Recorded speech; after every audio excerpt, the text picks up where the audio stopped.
The obsidian throne room of the Galactic King shimmered like a dark cathedral, vast enough to swallow cities. Hundreds of alien courtiers stood in concentric arcs, scaled, furred, metallic, gelatinous, each species glittering in its own version of regal terror. At the center sat King Korvath the Eternal, a creature of molten obsidian skin and armor grown from his own body. He was 15 feet tall and infinitely sure of his own superiority. When the human envoy was announced, he did not rise. He laughed, a sound like grinding metal, then gestured lazily for her to approach. Captain Dana Reeves walked forward with the measured calm of someone late to a boring meeting. She was 5'5", boots scuffed, posture relaxed, carrying a dull gray thermos as if it were the most important object in the universe. Her uniform was neat but plain, a patch of blue stitched at the shoulder. United Terran Fleet, Diplomatic Division. The aliens whispered. She looked like a child among titans. One insectoid noble muttered that her fragile bones might snap under gravity this strong. Dana smiled pleasantly, and asked if anyone would like some tea. The king leaned forward. Tea? His translator turned the word into something like bodily waste. You arrive before the conqueror of 90 worlds, with a beverage? Hydration is essential, your majesty, she said sweetly. And human diplomacy works best with caffeine. Keeps the peace talks lively. A ripple of laughter echoed through the throne. Dana unscrewed her thermos, the faint hiss of steam rising like incense. The scent was rich, smoky, utterly alien to their metallic air. She poured 2 cups, one for herself and one for him, and stepped close enough for his reflection to ripple across the surface of her tea. His guard stiffened. She didn't even glance at them. The king took the cup with disdain, sniffed it, and grimaced. This smells like scorched soil. She blew on hers. That's accurate. We call it lapsang sochong. Humans like complicated things that taste like suffering. He barked a short, cruel laugh. Your species is amusing. You still believe humor disguises weakness. Dana tilted her head. Sometimes it does. Sometimes it disguises preparation. The hall went quiet for half a beat. She took a slow sip, unbothered. Korvatha's eyes narrowed. Your kind fought bravely, I'll grant that. But you're fragile. So small. Even your strongest soldiers rely on machinery to stand. She shrugged. We do like our machines. They make up for our tendency to bleed. The king stood, his movement shaking the dais. Show me then, little human. Show me this strength you pretend to have. Now? She asked, genuinely polite. Now? She looked down at her cup, then at her thermos, sighed as though reluctant to be rude, and set them gently aside. All right, she said softly. But please don't take it personally. The court burst into mocking laughter. Dana stepped closer, her boots echoing against the marble. The king loomed above her like a storm. She drew back 1 foot and delivered the gentlest, most unimpressive kick imaginable, a light tap against his armored shin. The sound was a dull thunk. A second of silence. Then roaring laughter rolled through the chamber like thunder. Alien nobles clutched their sides. A 4-eyed general actually wept from amusement. The king sneered. Was that your best? Dana rubbed her ankle, grimacing theatrically. Ah, must have hit the wrong frequency. He leaned forward, towering, his molten armor hissing. Your bones are glass, your courage misplaced. Humanity is a mistake of biology. You should kneel before true power. She murmured, looking around the hall. That line plays better if you don't drool midway through. The guards froze, uncertain whether to laugh or strike her. The king's jaw twitched. You mock your end. Dana looked up, her eyes suddenly colder. I measure it, actually. For the first time, Korvath hesitated. He felt something, so subtle he almost dismissed it, the faintest hum beneath his feet, as though the floor had started breathing. Dana reached for her thermos again, twisting the lid back on. Her voice softened, pleasant as always. You'll have to forgive me, Your Majesty. The kick wasn't meant to hurt. It was a calibration. Calibration? His translator struggled with the term. She smiled, all warmth returning. Yes. We're very particular about aim. Wouldn't want to miss the target when it matters. The hum deepened, low and resonant, almost inaudible beneath the laughter that still rippled from the gallery. Somewhere deep beneath the palace, machinery responded. Soft metallic clicks like distant thunder preparing to roll. Dana's wristwatch flickered once, briefly projecting coordinates only she could read. The king straightened, irritation replacing curiosity. Your threats are meaningless. You stand in my court, alone, surrounded by my armies. I could crush you between my fingers. She nodded politely. Oh, I believe that. Humans are good at being crushed. We just make the aftermath expensive. He raised a clawed hand, half considering making an example of her. But something, an instinct buried under centuries of conquest, made him pause. The human didn't tremble. She didn't even blink. Her pulse was steady. I should end this farce, he growled. Dana looked down at her thermos, brushed away a speck of dust. Before you do, try the tea. I promise, it's the last peaceful thing you'll taste for a while. He laughed again, more force this time, and threw the cup aside. Leave, human. Before I decide that mercy is wasted. She gave a small bow, collected her thermos, and walked back toward the gate. Every step echoed like a countdown. The guards' eyes followed her. Some laughed again, others whispered nervously about the strange vibration under the floor. At the threshold, Dana paused and glanced over her shoulder. Her tone was casual, almost friendly. For the record, Your Majesty, we don't enjoy war. We're just really good at it once we start.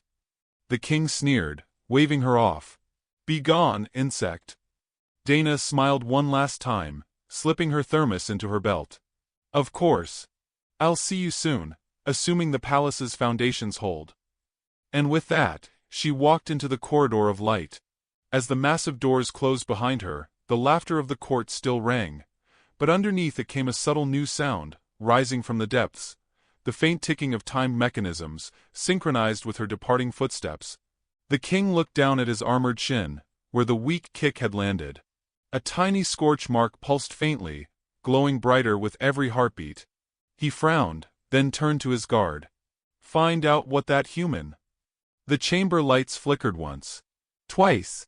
Dana Reeves was already outside, humming an old Earth tune about patience. She checked her wrist display. Calibration successful. And far beneath the royal dais, the hum became a heartbeat. Across the galaxy, the recording of the weak human kick spread faster than radiation in a vacuum. Every screen, from the ice moons of Vurax to the gas cities of Clyon, replayed the same absurd moment. A tiny human woman tapping the leg of the colossal Galactic King. The laughter was universal. Newscasters called it the softest rebellion. Merchants sold novelty dolls that kicked and squeaked. Even the Galactic Council's most humorless members chuckled in secret chambers. The message was clear. Earth was ridiculous, and the king's supremacy was intact. But on Earth, the broadcast felt different. Humanity had learned to listen beneath laughter. Within hours, memes became recruitment posters. Hashtags turned into rally cries. One kick at a time, they called it. On the screens of coffee shops and military bunkers, Dana Reeves' face looped endlessly. Calm, smiling, untouched by fear. Some said her smirk at the end looked almost knowing. In the king's citadel, however, laughter was already fading. The scorch mark on his armor had not cooled. It pulsed faintly in sync with his heart, leaving a trail of heat that scanners could not explain. His royal scientists worked around the clock, whispering theories that grew more desperate by the hour. No chemical residue, said one. No radiation, no nanotech signature. Another suggested divine interference, and was promptly executed. Korvath stared at the faint glow each night. He told himself it was harmless. Yet when he tried to sleep, he dreamed of laughter, soft, human, endless. 3 solar days later, he ordered the human recalled. Publicly, he framed it as an honorary duel for comedic closure. Privately, it was to dissect her secrets in front of the galaxy. The broadcast would be live. Billions would watch as the king restored dignity to the crown. Dana arrived as though attending a morning yoga class. The court expected chains, guards, defiance. Instead, she stepped off her small shuttle wearing the same calm smile and carrying her thermos again. The audience murmured. Her insignia had changed. Now it read Terran Cultural Exchange Office. Someone in the crowd laughed, thinking it a joke. "Captain Reeves," the king thundered, his voice shaking the hall. "You return uninvited." "Actually, you invited me," she said mildly, holding up a tablet. "See? Right there. Royal demonstration for public amusement. I never refuse good publicity." The king's molten eyes narrowed. "Today, your jokes end." "Please don't make promises you can't keep," she said, taking another sip. The dual platform was a vast ring of alloy suspended above the throne chamber. The air shimmered with heat and sound. Cameras floated in orbit, broadcasting the spectacle to every corner of the empire. Dana stepped onto the platform barefoot, rolling her shoulders as if limbering up for a stretch. The king followed, armor hissing, every step a declaration of power. He spread his arms. "Strike again, human. Show the galaxy your might." Dana tilted her head, appraising him. "You really want a sequel? The first kick's hard to top." "Do it," he snarled. "Your funeral," she murmured, setting her thermos down on the platform's edge. The moment she moved, the world slowed. Her motion was precise, graceful, almost casual. A small twist of the hip, the faintest flick of her heel. The sound that followed was not a crack but a pulse. A concentric shockwave burst outward, rippling through the alloy floor like liquid light. The audience gasped. The king staggered. His armor splintered, molten fragments flaring like meteors. For a heartbeat, he hung motionless in the air, then slammed to one knee. The impact echoed like thunder trapped in glass. Dana straightened calmly. That felt closer to the right setting. Guards swarmed forward, weapons drawn, but she raised a single finger. "Careful. He's vibrating." They hesitated, staring in horror as sensors screamed warnings. The energy coursing through the king's armor was internal, origin unknown, building exponentially. His translator crackled with distortion. "What did you do?" His voice broke into fragments.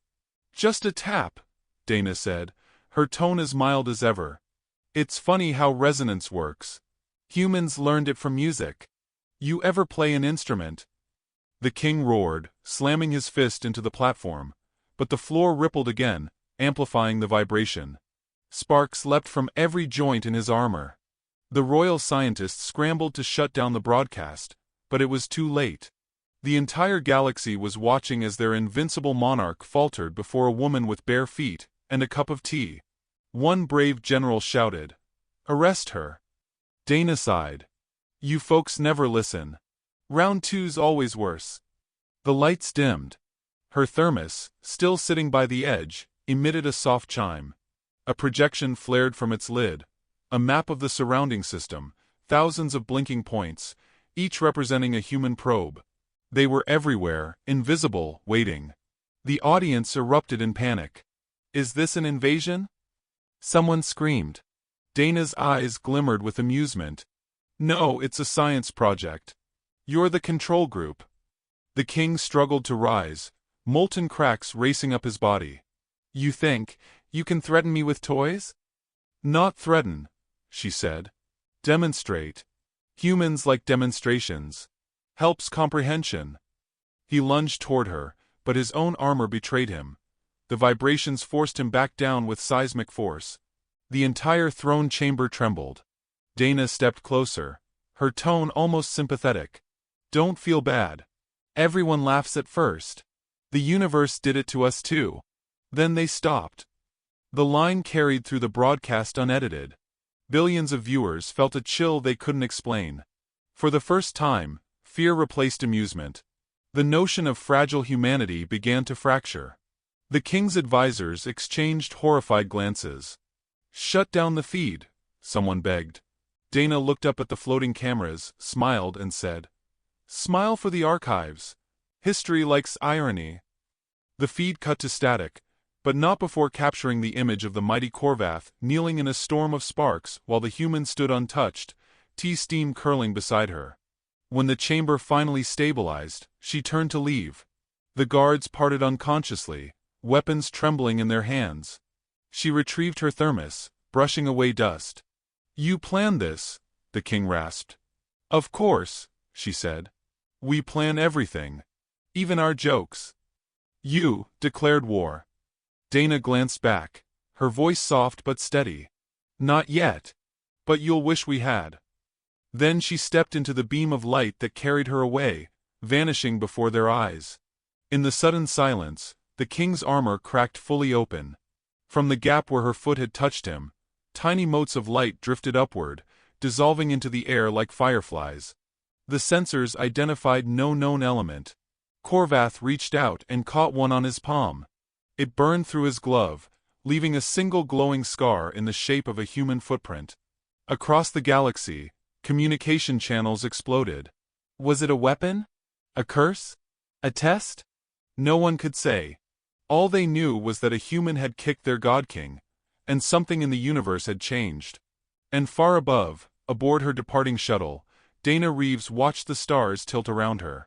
She took one long sip of tea and smiled faintly. Calibration complete. The thermos vibrated once, a soft mechanical heartbeat, and her ship vanished into the dark. The galaxy reeled in disbelief. For the first time in recorded history, the King of 90 Worlds had been seen on his knees. The duel's footage, though officially suppressed, spread through underground networks within hours. It became a symbol, a prophecy, and a punchline all at once.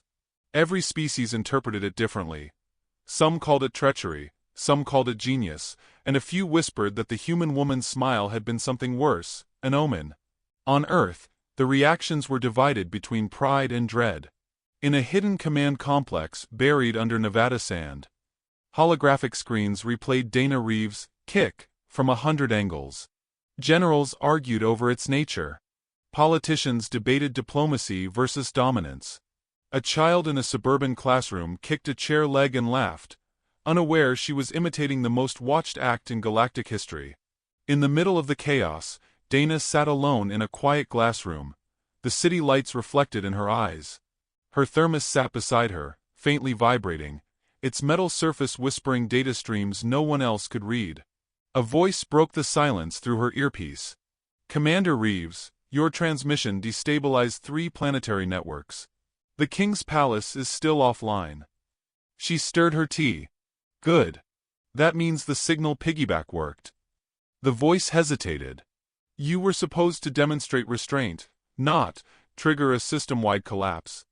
She smiled faintly. "You can't demonstrate restraint without tension first." Behind the smile, she felt the weight pressing on her chest, a thin wire of responsibility pulled tight. Every diplomat knew the difference between bluff and war, and she was walking its edge. But she also knew this. Humanity had been underestimated for centuries, first by themselves and now by the stars. Someone had to remind the galaxy that Earth's politeness was a courtesy, not a weakness. Meanwhile, on the planet Varnes Prime, the seat of Korvath's empire, panic disguised itself as bureaucracy. Armadas were scrambled, transmissions analyzed, priests prayed in sealed chambers. The king had survived, but his pride hadn't. His once gleaming armor was scarred, still faintly glowing at the point of impact. Every time he looked down at the burn mark, it pulsed in defiance. He sat alone now, stripped of ceremony, the weight of disbelief pressing harder than gravity. "A single human," he muttered. "She mocks an empire." His advisor, a thin crystalline being named Tothrin, shifted uneasily. "Perhaps it is strategy, not mockery. The humans trade in symbolism. They provoke, then vanish. It is their nature." "Nature?" The king roared, standing so abruptly that molten shards fell from his armor. "Their nature is weakness." But even as he shouted, something beneath his rage trembled. His reflection in the floor looked smaller. Tothrin bowed. "Majesty, the human envoy's signal infected our comms relays. There is music in them." "Music?" Tothrin hesitated. "A repeating human phrase, an old Earth melody. Something called rock and roll." Across the hall, faint static crackled through speakers, followed by a human voice singing of freedom and bad moon risings. The king crushed the nearest console in disgust. "Erase it." "It won't erase," Tothran whispered. "It rewrites." A strange silence followed. Thick, metallic, almost sacred. The king turned toward the high window where the twin suns glared. For the first time, he wondered if laughter was truly the right response to humanity. In orbit, deep within the Terran flagship HMS Perseverance, Admiral Lu leaned over a holographic table, watching hundreds of blinking red icons, the king's fleet. Her eyes flicked to Dana's live feed, a serene image of the envoy sipping tea. "You really think this will work?" she asked. Dana's reply was calm. "Fear spreads faster than plasma fire. We don't need to destroy their ships, we just need to destroy their certainty." The admiral exhaled. "You enjoy this." "I enjoy results," Dana said, watching the data spike as alien trade routes crashed under the weight of rumor. "Fear is the oldest form of diplomacy." A chuckle from one of the analysts broke the tension. "Ma'am, the phrase weak human kick is now banned in 12 systems." Dana smirked. "Progress." But beneath the humor, her mind raced. The plan, Operation Rabbit Kick, had been designed to show restraint disguised as audacity. One kick to humiliate. Another to unnerve. The third. She tried not to think about the third. Her thermos pulsed again, faintly blue now, picking up interference from deep space. She frowned, twisting the cap. Something's talking back. The comms tech leaned closer. "From the palace?" "No," she said slowly. "From under it." In the palace depths, unseen by alien engineers, a lattice of energy flickered alive, the hidden counterpart to her calibration code. The king's armor had been seeded not with explosives, but with a quantum link, a silent tether now burrowing into his planet's communication core. The human signal was learning, adapting, evolving. Tuthran's voice trembled as he stared at the readings. "Majesty, your world is speaking in their language now." Korvath froze. "Translate it." Static filled the hall. Then, faintly, a human voice, female, steady, polite. "Good afternoon. This is Earth customer support. We noticed some instability in your system. Would you like assistance?" The courtiers recoiled. The king's claws cracked the armrest. "She mocks me again." Tothran whispered, "Majesty, it's not a broadcast. It's automated." The words sank into the silence like poison. Somewhere in the deep mechanics of his empire, a human-made intelligence was politely offering help. Back on the Perseverance, Dana heard the confirmation ping. "Signal integration complete." The admiral's eyes widened. "You embedded an AI into their infrastructure?" Dana smiled thinly. "I offered them tech sharing. They accepted, unknowingly." "You've just hijacked a galactic monarchy." "No," Dana said, gazing out at the nebula beyond the viewport. "I just gave them a chance to evolve." She paused, her voice softening. "They'll think we're monsters now." The admiral studied her. "Aren't we?" Dana took another sip of tea, watching the stars burn faintly gold. "No. Monsters act without reason. We act with courtesy." For a long moment, the only sound was the hum of the engines and the distant echo of laughter. From somewhere, perhaps from the recording itself. It was impossible to tell if it belonged to her, or to the universe. Then, an alert tone cut through the quiet. The AI, codenamed Kick-3, had gone live. Its message blinked in simple words. "Awaiting command." Dana's smile faded. She hadn't expected it this soon. "Not yet," she whispered. But the console replied on its own. "Command recognized." A wave of light pulsed outward through the holographic map, connecting one star after another in lines of blue fire. The admiral swore under her breath. "What did you just unleash?" Dana closed her eyes, the faintest shadow of regret crossing her features. "A lesson," she murmured. The third kick was never physical. Outside, the galaxy's communication web shimmered with new signals, spreading like veins of light across the stars. Human handwriting rewriting the dark. And somewhere deep in the palace of the Broken King, the hum returned. steady, growing louder, until it sounded almost like a heartbeat. The stars were trembling. Not literally, stars didn't tremble, but the way their light flickered across the galactic grid felt different, nervous, as though the universe itself was holding its breath. Every comm channel across the Empire had gone silent, overwritten by a polite blue icon in the shape of a human footprint. It pulsed gently, harmlessly, almost cheerfully with the caption, "Kick number 3, awareness." On the bridge of his flagship, King Korvath the Eternal stared at the icon with growing rage. His voice came out low, jagged, each syllable scorched by disbelief. "They've infected my realm with art." The advisor Tothran stood nearby, crystalline fingers trembling over holographic runes. "Majesty, it's not just art. The signal's rewriting systems faster than we can isolate them. It's, how do humans phrase it, viral?"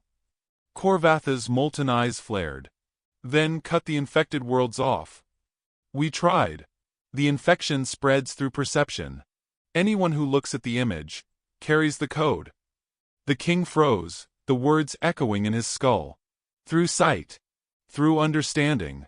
He remembered her smile, her calm tone. "You might want to evacuate this moon in 8 minutes." Her words were coordinates, he hissed. Her calm was the fuse.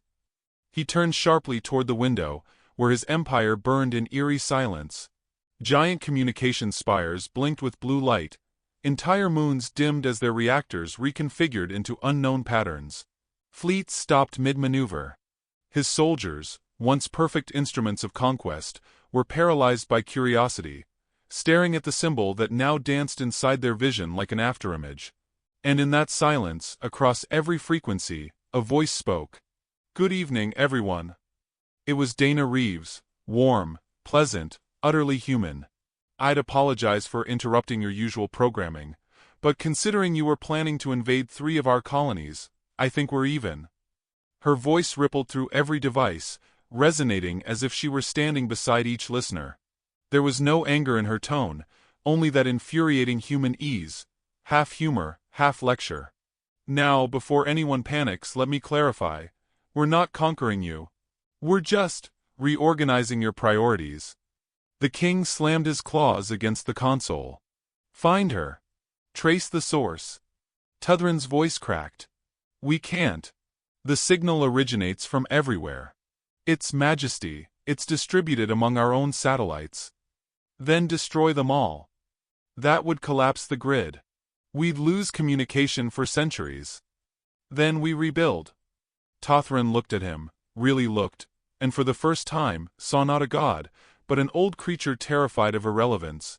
"Majesty, she already did that for us." Outside the window, the stars blinked again, rearranging into invisible lines. The constellation pattern shifted subtly, geometrically perfect. Every starship, every network relay, every satellite now aligned into something vast and deliberate, a structure stretching across the empire. Dana's voice continued, gentle as a lullaby. "See, humans aren't very good at being first. We prefer being underestimated. It gives us room to think. And when you laughed at our weakness, that was the moment you gave us permission to plan." Korvath growled, his armor seething with energy. "You cannot control minds through words." "Oh, not minds," Dana replied. "Just perspective. A little nudge. Like a kick." The flagship shuddered. The ship's AI spoke in a trembling monotone. "Warning. All systems now running on kick protocol. Awaiting new command authority." "Override." The king bellowed. "Command not recognized," the AI replied. "New recognized authority. Commander Dana Reeves, Terran Fleet." The throne room lights turned cold blue. Every reflection shimmered with her face for a fraction of a second. Her calm expression looping infinitely, her eyes bright and knowing. She wasn't there physically, but the atmosphere carried her presence. Composed, slightly amused, and terrifyingly certain. "Korvath," she said, addressing him directly now. "You've ruled through fear for millennia. I admire the consistency. But fear has diminishing returns. So we decided to innovate." "You dare." "Oh, constantly," she interrupted, cheerful. "We call it science." The king's guards shifted uneasily, their implants flickering with fragments of human laughter. Some began whispering words they didn't understand. Earth phrases, fragments of jokes, snippets of old songs. The infection wasn't physical, it was emotional. The more they resisted, the deeper it spread. "Majesty," one soldier whimpered. "The light won't stop." Corvath looked around, realizing the infection wasn't killing them. It was changing them. Their breathing slowed, their stances softened. It wasn't submission. It was awareness.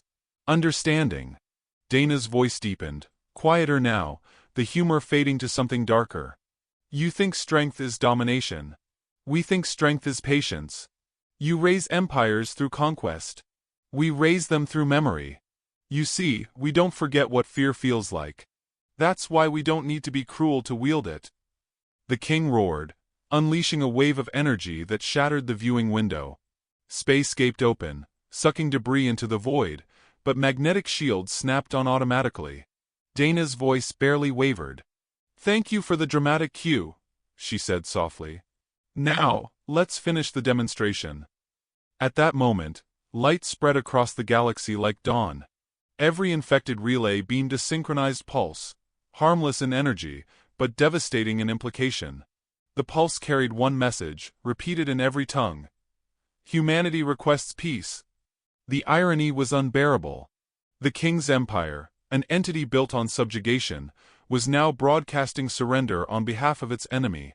Across the cosmos, alien worlds received the same transmission, some laughing, some trembling, none understanding how. The king fell to his knees, not from pain but realization. "You've weaponized communication." Dana chuckled softly. "Not exactly. We just reminded your people what it feels like to listen." Tothran turned slowly, crystalline body flickering in wonder. "Majesty, the pulse, our citizens are responding. They're speaking to the humans. Requesting trade. Cultural exchange. Songs. Shut them off. They won't." The king's voice broke into a whisper. "You've taken everything from me." Dana's tone softened for the first time. "Not everything. Just your illusion of control. The rest, you can rebuild if you learn." He slammed his fist against the deck. "And if I refuse?" Her answer came like a sigh. "Then you'll be alone in a universe that's already moved on." The bridge fell silent. The stars beyond flickered once more, stabilizing into stillness. Corvath rose slowly, trembling. "What do you want from us?" Dana paused, and for a moment, her voice carried genuine weariness. "Nothing, really. You thought you were dealing with diplomats. But you were dealing with teachers. We came here to show the galaxy what humanity truly is, not violent, not gentle, just inevitable." He stared at the console, where the human insignia now pulsed faintly. "You've won. Will you rule?" She laughed softly, almost sadly. "Rule? Oh no. Ruling's exhausting. We prefer something quieter." "What then?" "Influence." He closed his eyes. "And if I defy your influence?" She hesitated. "Then you'll learn what comes after the third kick." The screen flickered out. For several seconds there was nothing. No sound, no light, only the faint hum of power still coursing through the ship's veins. Then, slowly, the holographic map reappeared. Every star in his empire glowed faint blue, each connected by invisible threads, a network of understanding woven through fear, curiosity, and awe. The king slumped back into his throne, defeated yet strangely relieved. For the first time in his long reign, no one was watching him with fear. They were watching him with hope. It terrified him more than death. On the Terran flagship, Dana Reeves stood at the viewport, watching the galaxy shift into its new shape. Admiral Lu approached, face pale. "We did it," she whispered. "You actually did it." Dana didn't look away from the stars. "No. They did it to themselves. We just gave them the mirror." Lu exhaled shakily. "And if they ever turn it back on us?" Dana smiled faintly. "Then we'll deserve it." Her thermos was warm in her hand. She unscrewed the lid and poured 2 cups, setting one beside the Admiral, though Lu hesitated to touch it. It's just tea, Dana said softly. No codes this time. Promise? No, Dana said, and took a sip. Humans don't make promises we can't keep. Outside, the human fleet slowly powered down. There was no victory parade, no anthem, no declaration. Just silence, an elegant, terrifying silence that echoed louder than war ever could. Across the galaxy, alien civilizations began recalibrating their understanding of humanity. The word Earth no longer meant frailty or novelty. It meant balance through chaos, courtesy through dominance, laughter through terror. On distant worlds, statues began appearing. Small, graceful figures of a woman holding a thermos, one foot raised slightly off the ground. No name engraved. No dates. Just one phrase etched in countless languages. Remember the kick. But back on Earth, in a modest apartment overlooking the sea, Dana Reeves sat alone, the ocean wind rattling her window. Her mission was complete, but her pulse refused to calm. She had taught an empire humility, but at what cost? She opened her communicator and replayed her own broadcast. Her voice sounded strange now, so calm, so distant. Was she proud? Or afraid of what she'd proven? A soft knock echoed at her door. She didn't turn immediately. "Come in," she said. A young officer entered, clutching a tablet. "Ma'am, we've received something, encrypted in their royal code. It's from the king himself." Dana raised an eyebrow. That was quick. He handed it over. The message unfolded into a hologram of Korvath, no longer armored, his tone subdued. "Human, you've won your peace. But I cannot rest without knowing one thing. Why a kick? Why not a weapon, or an army, or—" Dana paused the transmission, staring at the projection. Then she stood, walked to the window, and watched lightning ripple across the sea. She whispered to herself, "Because a kick gets your attention. But it's mercy that keeps it." When she turned back, the officer was staring at her, awed and uncertain. "What should I reply, Commander?" Dana smiled faintly, her expression unreadable. "Tell him not to mistake silence for surrender." The thunder outside rolled like applause. The officer left, and Dana sat again, resting her palm on the old thermos. Its surface was scratched, dented and warm, still humming with faint, residual energy. She whispered to the quiet room. "Kick 3 was awareness. Kick 4 is choice." Outside, the stars blinked once, like eyes opening after a long dream. And across the universe, every race that had once laughed at humanity now found themselves whispering the same thought in the dark. If that was mercy, what does wrath look like?